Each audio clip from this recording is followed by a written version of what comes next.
Good evening. Welcome to my channel. My name's Justin, and I play guitar on songs in Nashville. On my channel, you'll find lots of inside tips and tricks and just stuff I've learned along the way that have helped me cultivate a career as a guitar player. I've been a full-time guitar player for 17 years now, and yeah, I was touring for a lot of that, and then I stopped to just record. Now I just record. It's really great, you know, get to see my family, and I get to be creative and play guitar on records and on demos and songs for all sorts of people. I'm working on a record right now for a guy from Germany that's really cool, and I'm also in the middle of tracking for golf legend John Daly. He's got some cool stuff. I played on a record for him last year. You should check it out.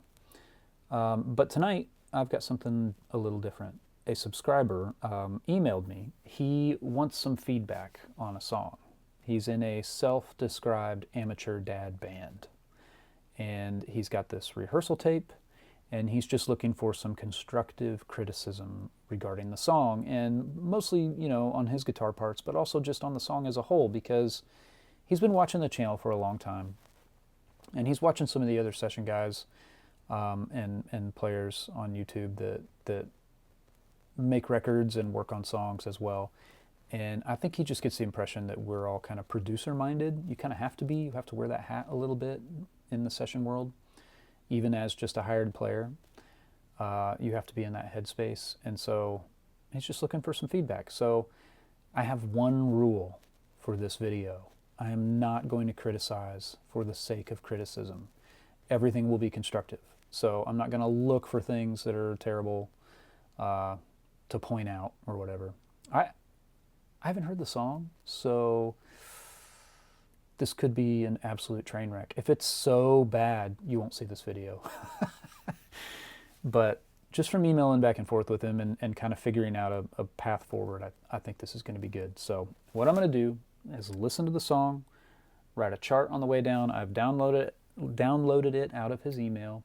I've got some points that he made in the email that I'll read to y'all, and I'm going to chart this thing down, and I might stop in the middle of it. I might wait till the end to give any sort of criticism. I'm just praying everything is mostly in tune and sounds good. You kind of get a feel that people know what they're talking about when you email with them a couple times. I'm usually pretty good about that. I could be way off. This could be absolutely atrocious. And like, wow, that guy sounded like he knew what he was talking about. And I don't think so, though. I think this is going to be safe. So here's the email. Hey, Justin, we are just an amateur dad band, so give us a little grace. Absolutely. The song is called Grass is Always Greener. It was conceived of, written, and recorded in one evening. This is the first take, so everything was just coming together. I play, this is a guy emailing me, Tim. Tim plays the more active rhythm guitar parts in the higher register, the main lick, and the first solo. So there's more than one solo. The other guy plays the second solo. He's more of a rocker. As you will hear, the song structure is just A, B, A, B, A, B. What that means is that there's like, I don't know, I guess a verse progression and then a chorus progression, and it just goes back and forth. I'm not sure that I'll get any buy-in to change it, but if you think it needs a bridge or a pre-chorus or something, I'd love to know. But mainly, I'd love your feedback on how to improve it in whatever way you determine. After discovering you and Uncle Larry and other Nashville cats over the last couple of years, I have really tried to focus on guitar parts and hooks and not just banging out chords and solos. That's amazing. That's the whole reason this channel exists, to help people sound like they're playing music instead of playing exercises and licks. But it's all still new to me. So again, I dig your thoughts on how to improve or add parts here. Okay, that's all I've got for excuses. Here's the tune. All right, so I downloaded it. I'm going to do this with a guitar in hand. I'm also going to do this while wearing cans, because I want to be able to talk while the song's going and to not have the speaker coming into my mic. I'm going to mute my monitors. You're just going to hear the Pro Tools feed, and I'll just listen here. I've got my Jeff Sin Pomona here. Fantastic guitar. It's going into my Analog Outfitters Sarge into the aux box. And I've got a little reverb from my Boss Fender 63, and then a little grit from the Nordland odr-c.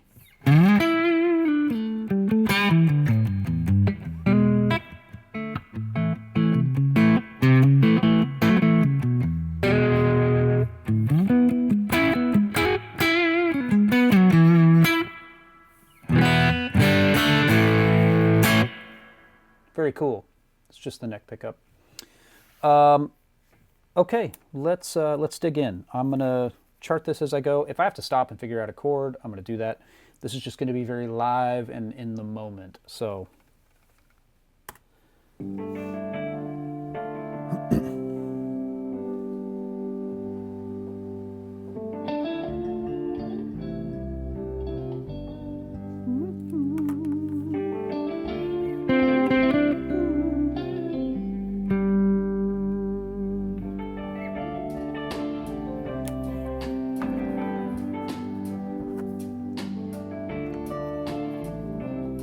Two minor 1/5 thing. Why do you walk away? First verse. So many things that to say. Oh, this is great. This is so much better than it could have been. Is it easy for you, baby, to leave the game you love? I think that's Tim playing the higher guitar stuff. Turn around. Back to our intro lick.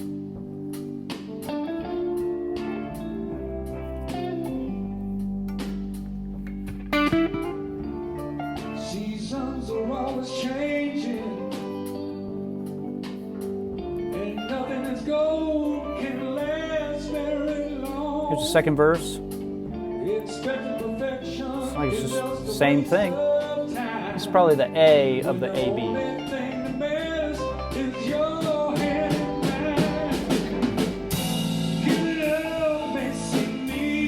Chorus, that's an A minor to a D, F,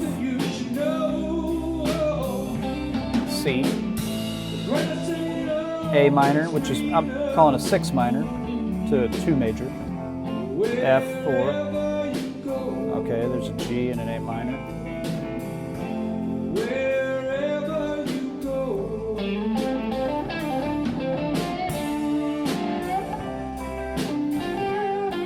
Back to our first progression, just like he said.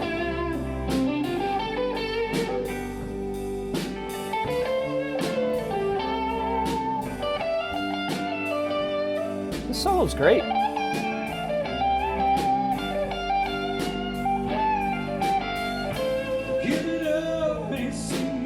And we're back to a chorus. 6 minor, 2, 4, 1.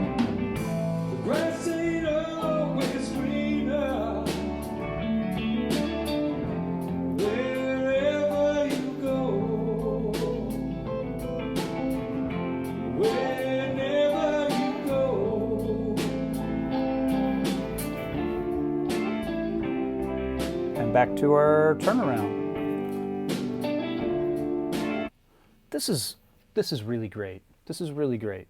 My initial thoughts, the hook is cool. So we're in.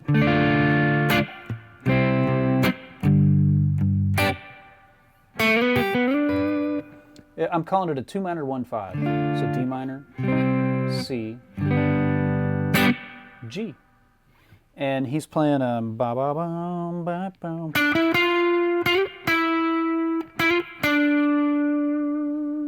And then the second time,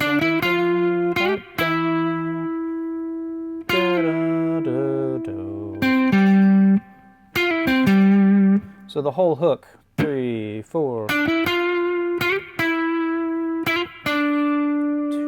3, 4.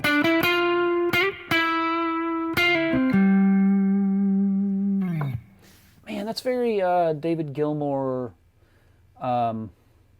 or Dickie Betts, you know, I kind of hear both of those guys in there. The song seems like kind of a mellow jam, and everything's born out of this progression and just sort of really sinking into this groove. There was one thing, if I could offer my first bit of constructive criticism, and I'll get back to the song here in a minute, but the verse before our first chorus, let me go back to that, see if I can find it here.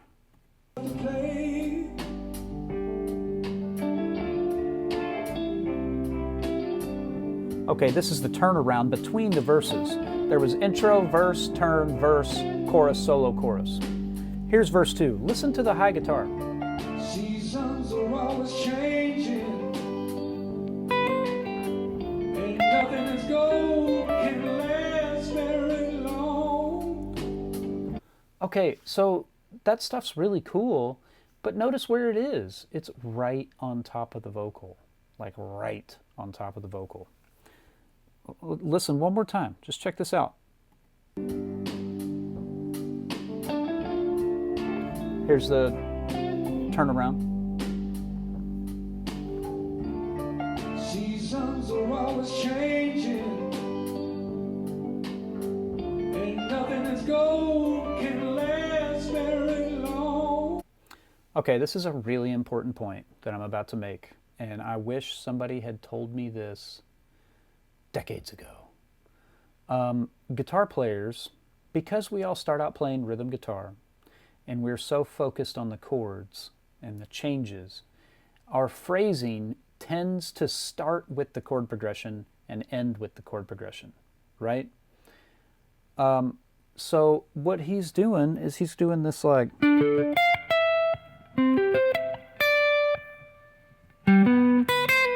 It's something like that. I'm not totally sure. But he's outlining the chords as they come and then taking a breath at the very end. That's exactly what the vocal's doing. This is hard for guitar players to get, again, because we start off with chords, right? And so all of our ideas for melodies come from the chord patterns and the chord progression, and we want to make our phrase happen in the same block that is the chord progression. Well, the lyric is happening that way. And so what ends up happening is he's playing this part right on top of the lyric. It's not like you can't play when the guy is singing, but when you do something melodically interesting like that, you're distracting from the lyric. Like he's competing with the vocal. Let's finish the verse out. Expecting perfection is just a waste of time, when the only thing that matters is your hand in mine. This is what I would do on this verse. Seasons are always changing, and nothing is gold can last very long. Expecting perfection is just a waste of time, when the only thing that matters is your hand in mine. Give it up, miss. So the point is when the vocalist sings his phrase and then takes a breath, that's my chance to answer it, right?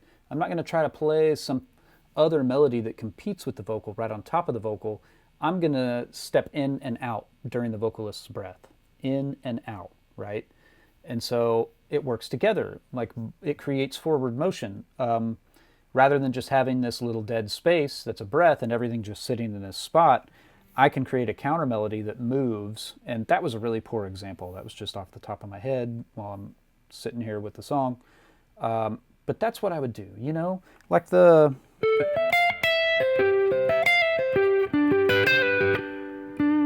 That's all great stuff. It's just, you're putting it right on top of the vocal. Like, that's almost interesting enough to be a hook by itself.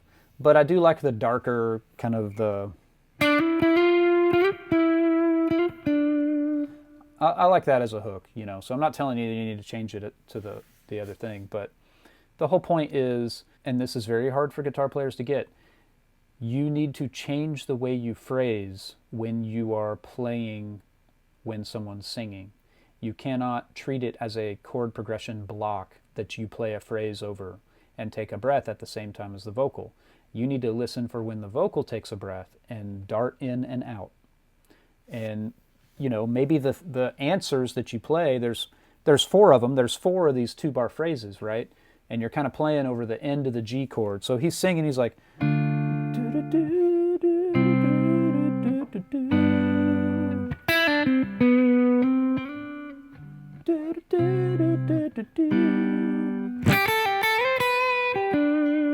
I mean, there's just these little things that you can put in the middle of that, and maybe all of them ascend.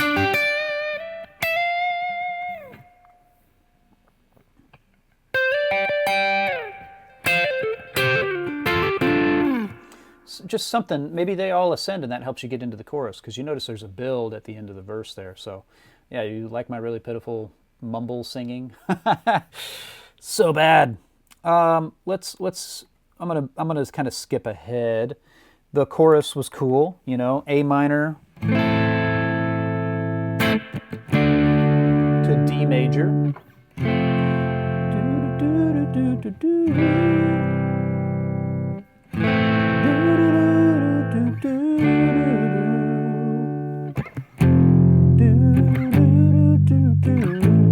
And then it tags that.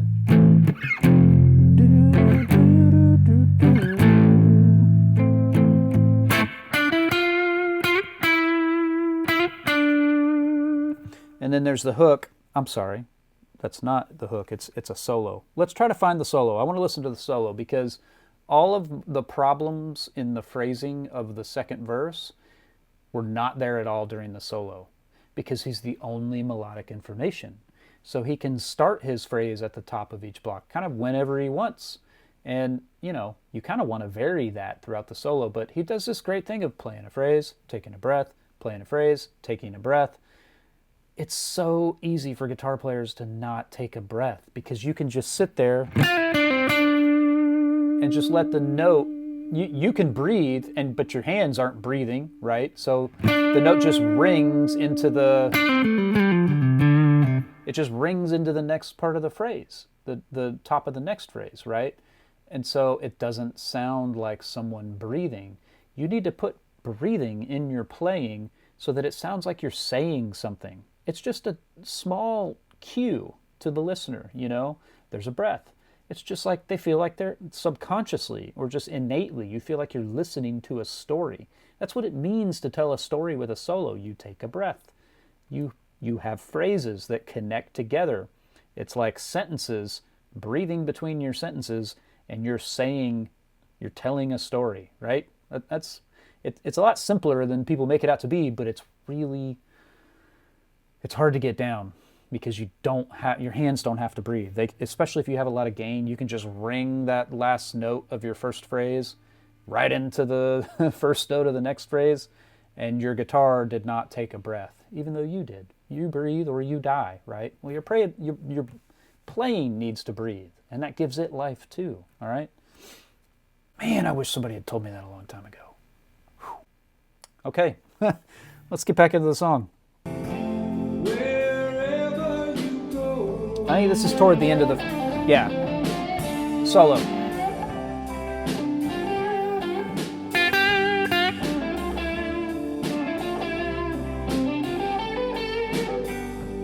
It's like great phrasing.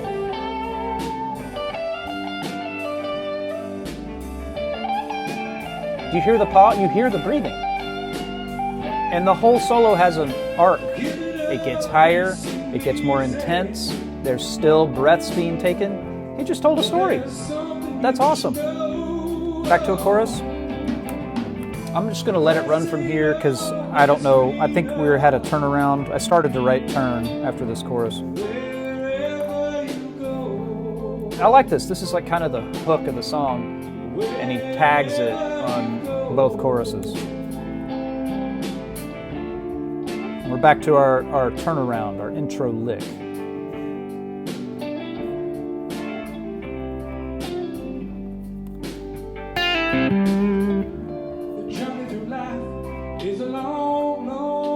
Back to a verse. Some people choose to walk it alone. Again, that higher guitar, it's competing with the vocal. That's all. When I know I'm better, baby, with you by my side. Give it up and sing easy. Another chorus. I can see the file is significantly longer, and I'm running out of paper. Okay, 6 minor 2 4 1.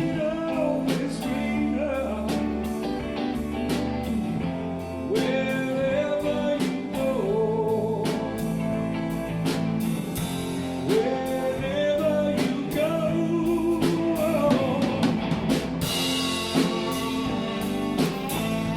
Next solo.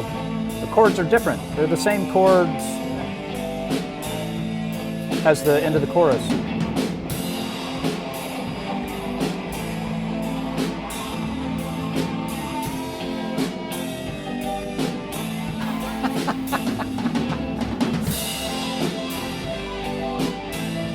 Ooh.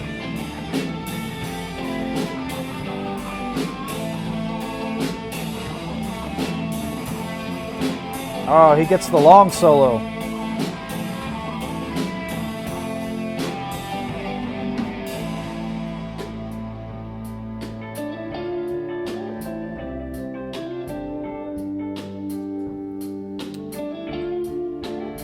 Okay, there's still a good minute or so left on the file. Why do you walk away? It's a turn and a verse 4. I'm gonna repeat back up to this turn. Things left to say. Is it easy for you? I want to make a point though. That solo, a lot more gain, a lot like faster licks and stuff. Some of the faster stuff seemed to be kind of for the sake of being fast. I'm trying to say this as constructively as possible. I don't want to just be like, man, you're just wanking. How many times have I been accused of doing that on the guitar? Sorry. But it, like some of it was like the playing was so fast it just lost the pocket. It's not like locked in with everybody, some of the faster phrases. And then, like I was saying earlier about what the first solo did well in terms of taking a breath, this solo, like, he had distinct phrases, but the last note always rang into the first note of the next phrase. It's like a perfect example of what I was saying earlier. The first solo, there's a breath, and like there's actually not a note ringing out, and then the next phrase starts. Well, this solo, it sounds like he's playing a Les Paul, or I don't know, something. He's got more distortion, more sustain. It's especially tricky in that situation to kill a note at the end of the phrase before you start the next one, because it's so easy just to let it go, and it just rings and rings. And let's back up. Let's listen to it.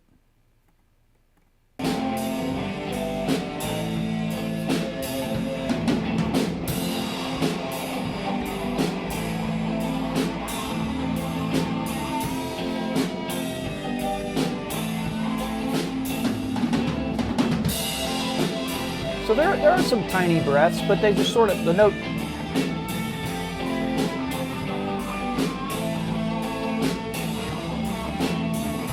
like that one, straight through the end of the phrase into the next one.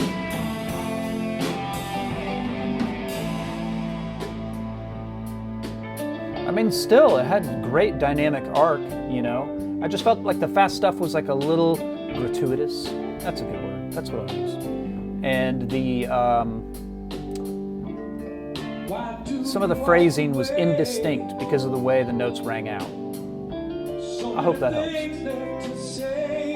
I'm not trying to say anything just to be critical. That was my one rule.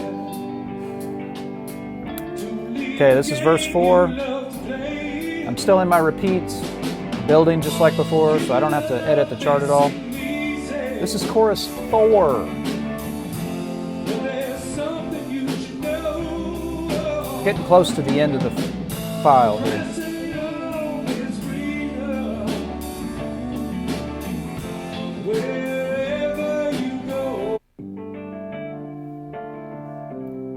Man, sometimes my computer does this. It just resets a file that I'm previewing in Finder. So weird. Let's get back in that general area and finish the song out.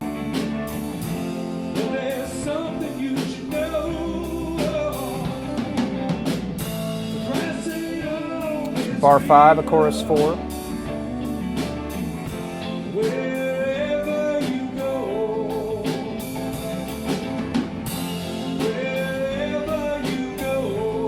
Okay, here's the end of the repeat.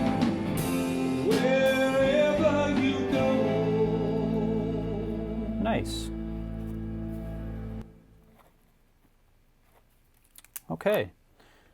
So, let me put this guitar down. Show y'all my chart. Man, I got a stack of papers I need to get rid of here. So, you can see intro, verse, turn, verse, chorus, solo, chorus, another turnaround, verse 3, chorus 3, 16-bar solo, repeats back up to the turn, verse 4, chorus 4, and then the solo is the first ending on my repeat. Well, we skip down to the second ending. It's just one extra tag on the wherever you go lyric. So, I gave criticism, constructive criticism, on the guitar playing. Now I just want to talk about the song. In my world, as a session musician, we're always looking for ways to trim the fat on a song. Like, we're aiming at radio, we're aiming at the streaming platforms, we're trying to get the song down to a suitable length for those situations, and nowadays that's like 3 minutes or less. You know, this song, the file is 552, and I know they're not aiming it at pop radio or country radio or whatever, so I don't even know if this is necessarily relevant to what they're trying to do, but for me, I would trim some of the fat, you know. The turnaround after the big solo, I would just let that diamond ring at the end of the solo. A diamond's when you just hold a note out for like a whole bar. I would let that ring, maybe it's 2 bars, and then just a fill into the verse. We don't need to hear the intro hook again. That's the 1, 2, 3. That'll be the 4th time we hear it. And then, 4 choruses, like, that's a lot. That's a lot. If I were to try to make this a radio song, I would go intro, verse, this double verse with the turn in the middle.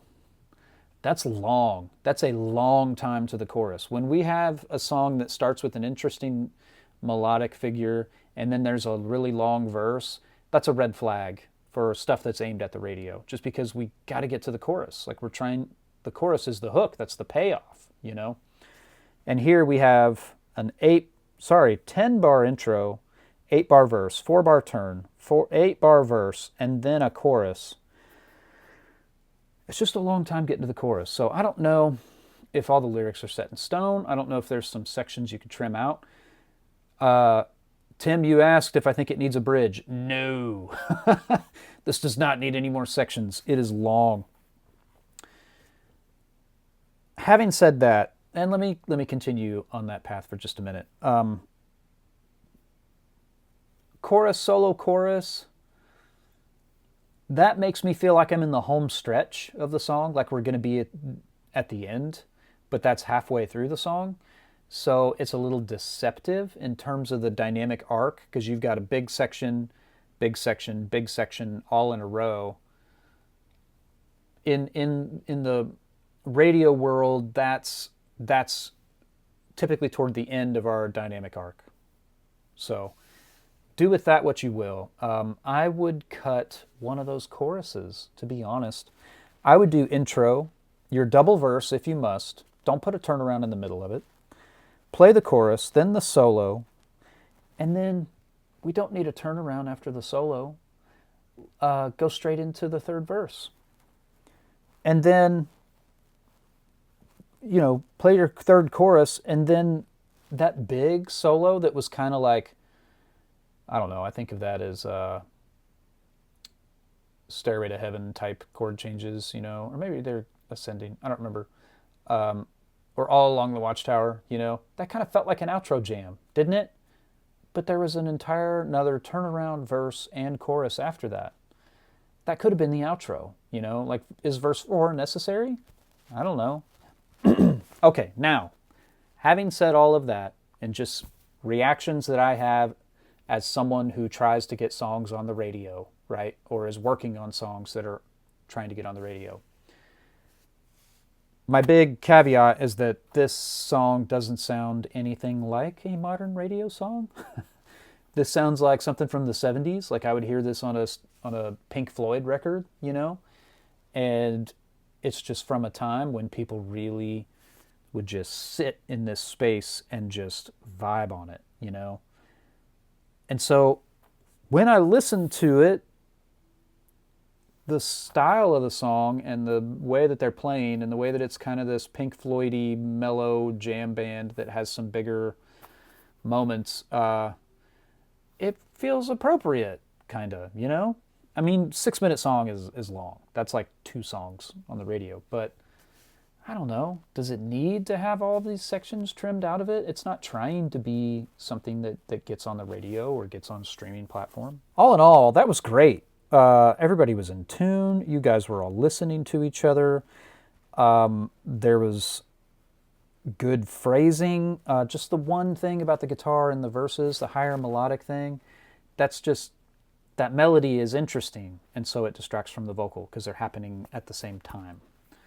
And then the second solo, I appreciate all the passion and the fire and some of the faster phrases and everything. It was cool, right? Like, I don't know, like I was going for it, you know? But some of it lost the pocket a little bit, and then it just seemed like some of those final notes of the phrase rang out so long that it was like there's not really time to take a breath and tell the next part of your story, you know? That's all really subjective too, though, you know? I'm just giving criticism that I hope is constructive because that's what I was asked to do. I think we talked before, you know, in our emails, and I think the idea is that they take some of these criticisms that I might have. They don't know what they are yet, but they're going to take them into mind, go back and rehearse. And I think they're wanting to like put out an EP or maybe a full-length record, but they're going to record this song. So I'm hoping at some point in the future I have I'll do another video and say, hey, here's the recorded version of this track, and here's what they changed. Here's what they left the same. This is, you know, I'm sure he said that it's like the conceived of, written and recorded in one evening, first take. It's the first take. So the song might have changed quite a bit by now anyway, you know. We'll see. I'll keep you guys updated. And, you know, I think the local amateur dad band, if they record this and put it on Spotify or something, they would appreciate if I plug it on the channel and just say, hey, here's the finished version of that song that I had all these reactions to, you know. So all that to say, thanks for watching. Subscribe if you haven't. I think there's a lot of useful stuff on this channel. So I will see you guys later. Bye.